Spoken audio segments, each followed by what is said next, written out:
दोस्तों, आज एक निर्णय आया है। मैं समझता हूँ निराशाजनक ज़रूर है, लेकिन अप्रत्याशित नहीं है, अनएक्सपेक्टेड नहीं है। ये मैं कहना चाहता हूँ कि आप लोगों ने कहा कि आप मेरे लिए इंतज़ार कर रहे हैं। हम इस निर्णय का इंतज़ार कर रहे हैं 66 दिन से, 66 डेज। और 66 दिन बाद आज 10:30 बजे जब निर्णय आने की सूचना आई, तो उसके बाद भी निर्णय नहीं आया और कहा गया कि 2:30 बजे के बाद आएगा।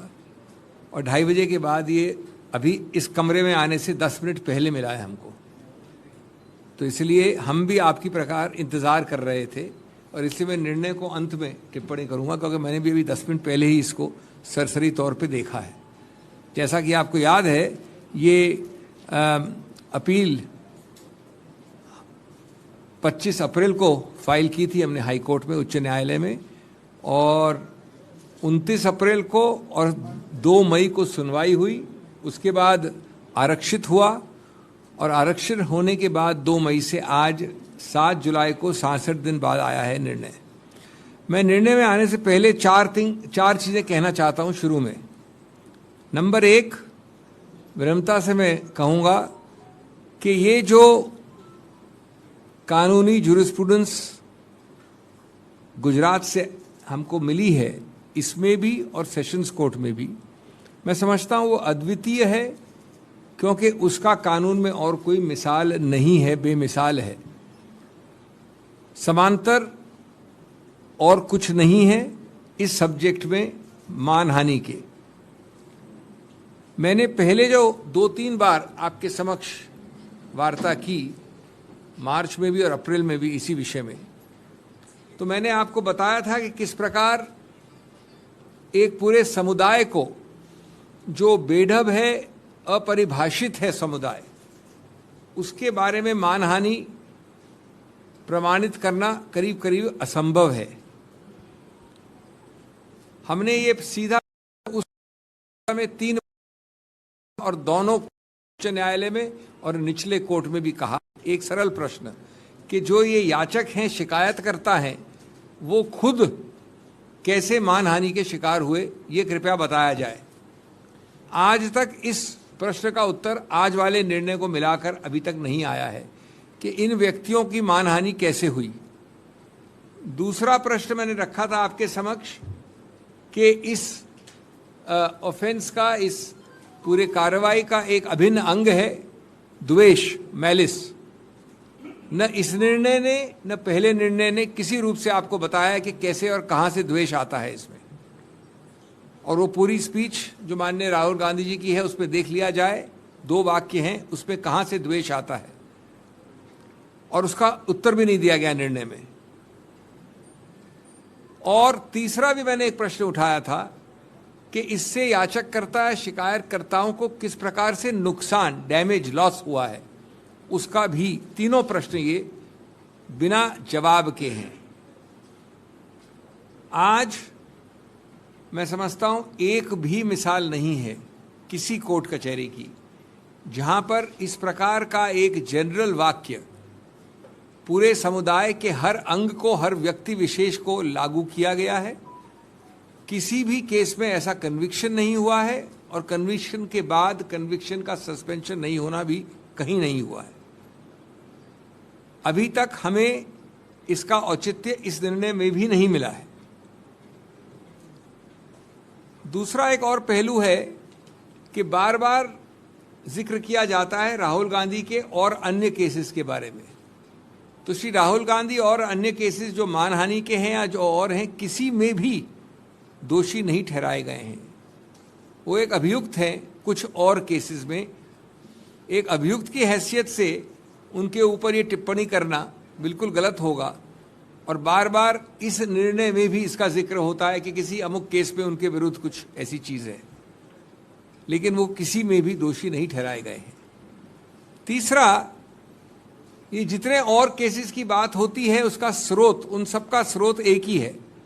उन सबके स्रोत याचककर्ता, शिकायतकर्ता या तो बीजेपी के कर्ता धर्ता हैं, वरिष्ठ नेता हैं, ऑफिस बेरर्स हैं, और बड़ा स्पष्ट है कि ये करवाया गया है, एक बनावटी ऑर्केस्ट्रेटेड प्रयत्न है हर उस केस में। तो जब सब जगह ऐसे केसेस हैं तो द्वेष का सवाल कहां से आता है? द्वेष तो उल्टा याचककर्ता और शिकायतकर्ता से निकलता है, न कि अभियुक्त से। और ये एक ज्यादा विशाल एक कॉन्स्पिरेसी है जिसका उद्देश्य है कि स्वतंत्र विचार और स्वतंत्र वाक्य और बातचीत पे रोकथाम हो, उसका गला घोंटा जाए और इस प्रकार की स्वतंत्र सोच कोई एमपी हो या एमपी न हो वो नहीं कर पाए।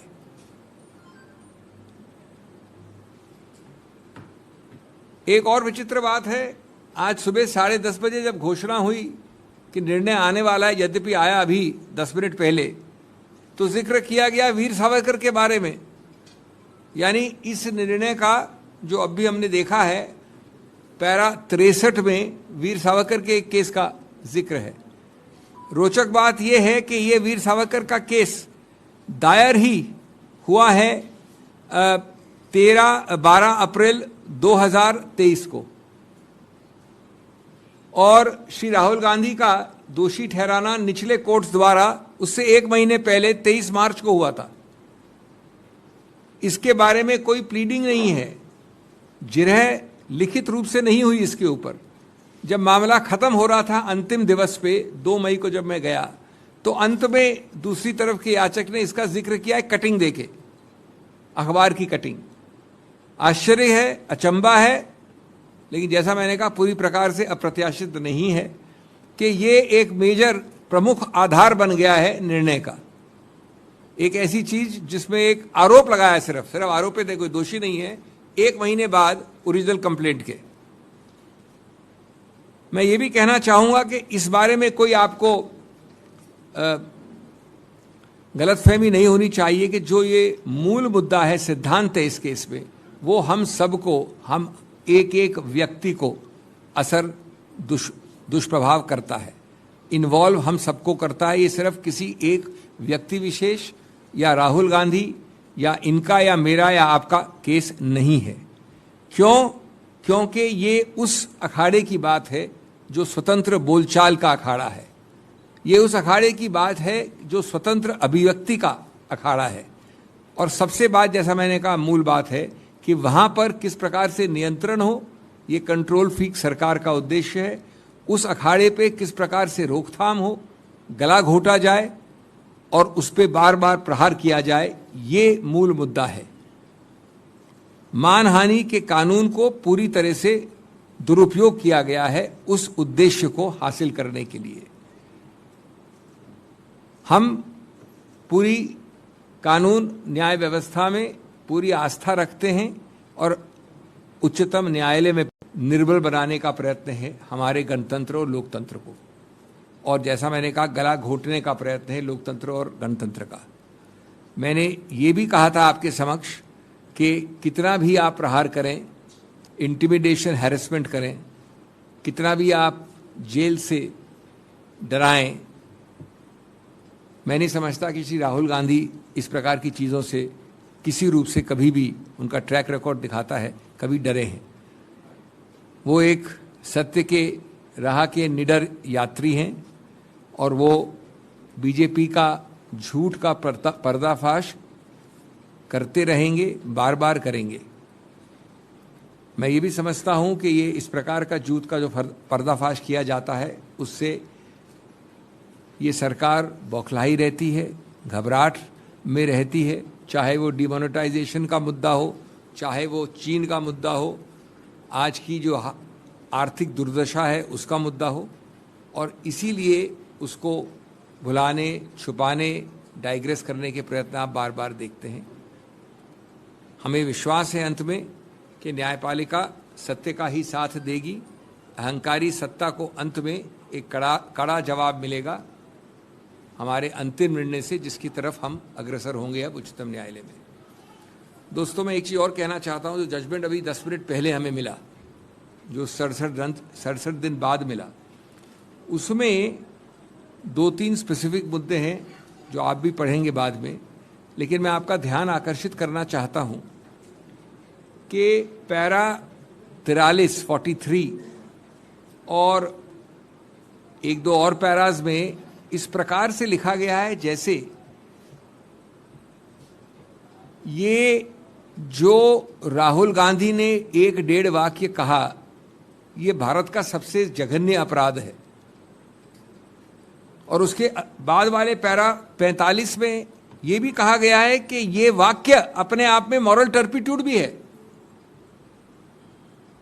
मैं विनम्रता से कहना चाहूंगा, कानून थोड़ा बहुत हम भी जानते हैं। कानून में मॉरल टर्पिट्यूड परिभाषित वाक्य है, फ्रेज है, शब्द है।